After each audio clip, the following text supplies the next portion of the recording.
guys! Welcome ulit dito sa channel ko. And for today's video ay update lamang po to sa paggamit ko ng eye cream na Papafil. Yan. So ako po ay naka 1 month na ng paggamit sa Papafil eye cream. At hindi ko pa rin po nauubos yung isang bottle na yon. So matagal po pala siyang magagamit, no? Which is maganda. Affordable na matagal pang magagamit.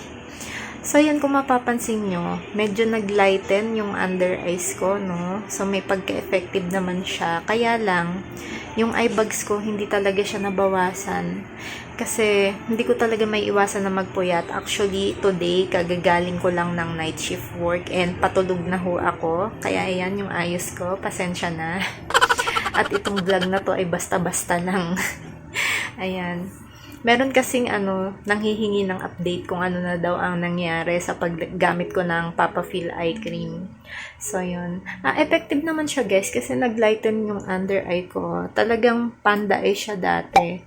Tapos, ang sarap ng feeling kapag ginagamit mo siya. Kasi, pag na-absorb na siya ng skin, pag natuyo na, tapos hinawakan mo siya, may pagka-velvet soft siya. So, ito nakapaglagay na po ako niyan. Yan.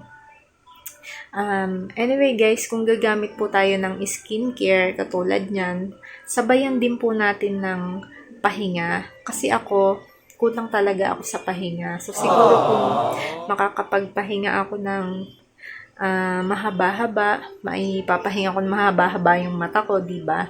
Mas magiging effective siguro yung Papafil eye cream. So, gagamitin ko pa rin po siya.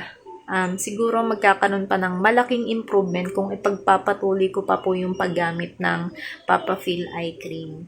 Yun. Effective naman siya, guys. Mare-recommend ko pa rin po sa inyo yung skincare na yan.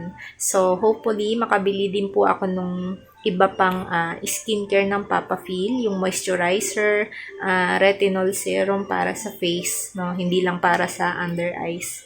Yun guys, maraming salamat po sa panonood ng video na to. Sana po natulungan ko kayo about dyan sa skincare na yan. Take care and God bless. Please subscribe.